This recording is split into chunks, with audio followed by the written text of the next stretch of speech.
Sunshines, it's Mo. So today we're going to talk about joy.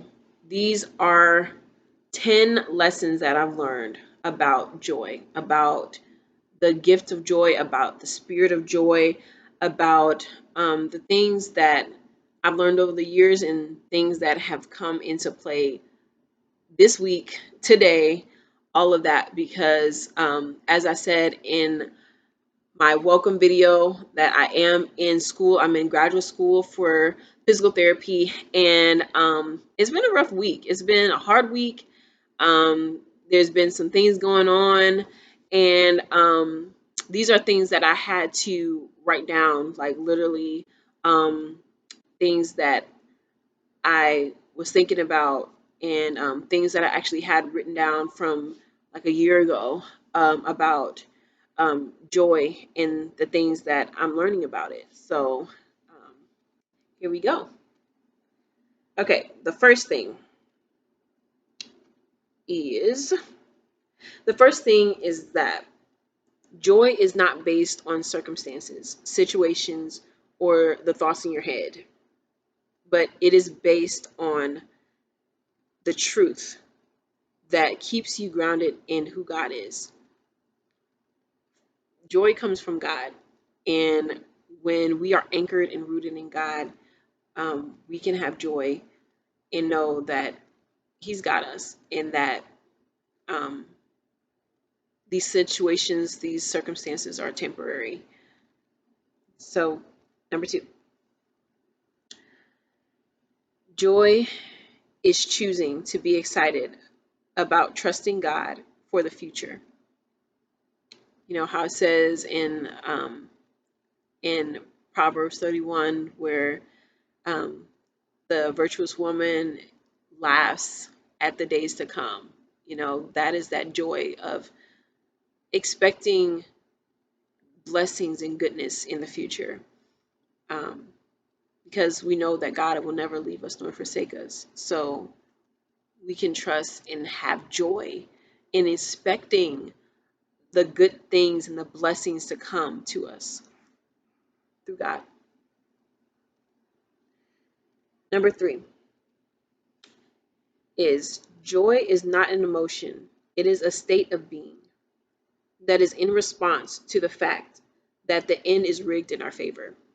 We know that because of what Jesus did on the cross, we have an everlasting, when we believe in Him, we have an everlasting promise that He will come back for His church.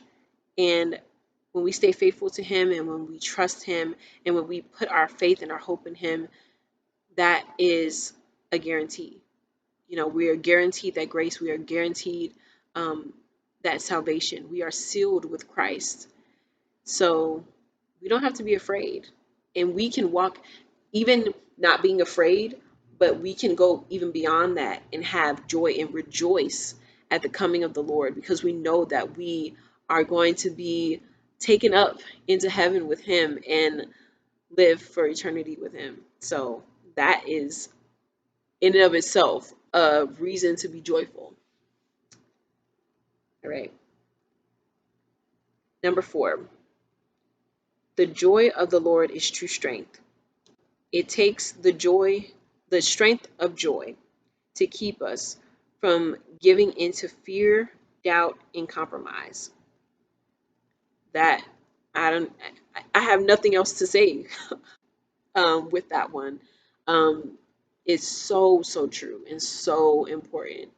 When we let um, joy, the joy of the Lord, be our strength, that is when um, all of the good can come forth, and we can see all of the good, and we don't have to be blinded by fear and doubt, and we don't have to compromise, for sure. Number five, joy is a part of the Spirit of God. It's one of the fruit of the Spirit. When you have the Spirit, you can tap into the joy of the Spirit. So there's not much to say, but that, we can tap into all the fruit of the Spirit. the whole fruit of the Spirit when we tap into God and when we trust Him and when we surrender our lives and our hearts to Him. All of those other things will come thereafter. Number 6, you must choose joy in order to fully have it. This, let me elaborate. So it's when you choose joy, you're choosing not to let the circumstances in your life dictate your response. Like if something terrible happens in your life, you're not reacting in, you don't have to react in anger and defeat and fear and all those things. But joy says, no matter what the circumstances, I know that one, God will get me through it, and I will learn the lessons that He has for me to learn through this. I will learn from it, I will grow from it, and these circumstances right here are only temporary, that they don't dictate who I am, they don't dictate where I'm going, and they don't dictate who I will be and who God has called me to be. So that is choosing joy. What can you're asking, instead of, oh, woe is me, why is this happening to me? It's more, what can I learn from this? What is the lesson that I can get from this? Lord, how are you going to come through? I'm expecting you. I'm looking forward to you coming through and seeing me through this. I've been there, and that's true joy. Number 7, the world can't give you joy, and the world can't take it away. The world tries to lavish us with all of these sight-driven things. Oh, this is joy, and this is joy, and just the happiness spiel that it's based on if you're going on a cool trip, or if you have the finest car, or if you have the best man or woman, they think that that's joy, but truly that is only, it's honestly a counterfeit. It's depending on something or someone to give you what you should already have in you. True joy is not, I believe that true joy is not based on a particular circumstance or a particular thing that you have, or a particular person, because the truth is that people change. We don't like to think that, but people change, situations change, circumstances change. One day you can be on the top of the mountain, having everything that you need, and the next minute you could be at the bottom of the barrel, trying to see who can help you. So it can't be, so joy is consistent. It is just as consistent as God. So I find it hard to believe that um, the entity of joy is based on a particular circumstance, because circumstances are always changing, and they're not consistent. But joy, um, for joy to be your strength, it has to be consistent. It has to be able to stand the weight in the test of time. So, and that's why I know that it comes from the Lord, and it's in, just as God is consistent with us and makes His promises that are sure, that is where we tap into joy. All right, and 8, God gives joy. God gives the gift of joy freely, but it is our choice to accept and take hold of God's perfect joy. Just like the fruit of the Spirit, just like um, grace, just like salvation, it is a gift that is freely given from God. And when we tap into the joy of the Lord, um, it is something that is just more and just better than anything we could ever imagine here on earth.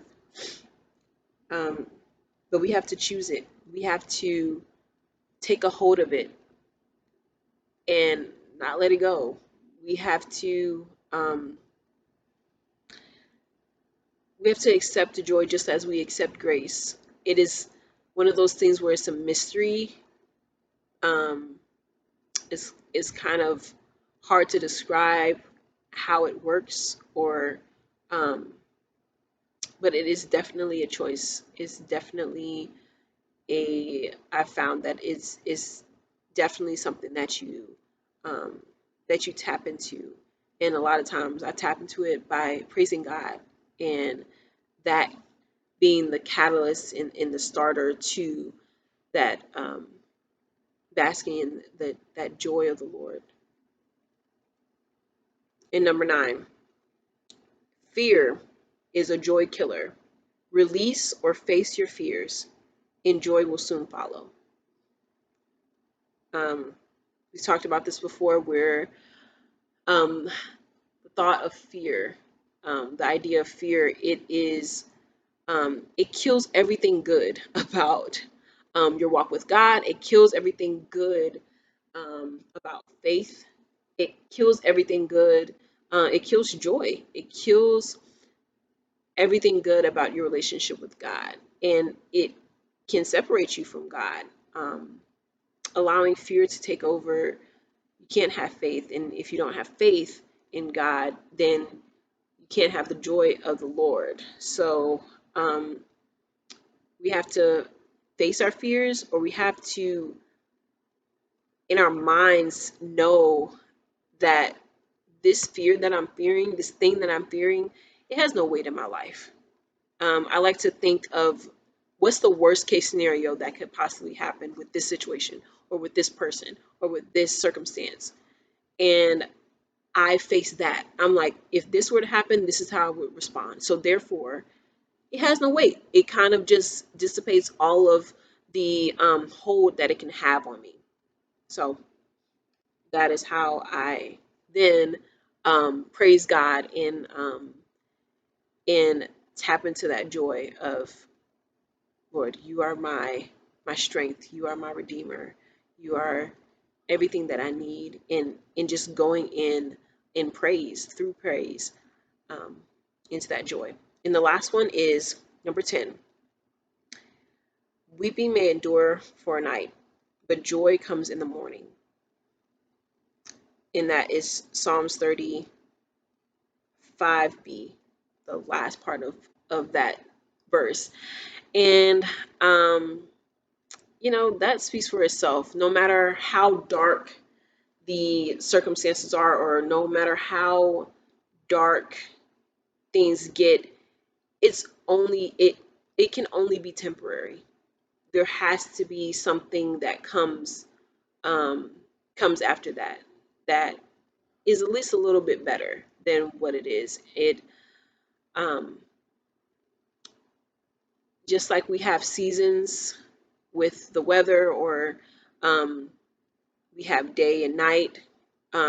We have those different changes, and it tells me that nothing can last forever in this world, at least. Nothing can last forever. So a storm, it will pass. The um, summer, sadly, we're living in winter right now, but the summer, it has to get cooler at some point.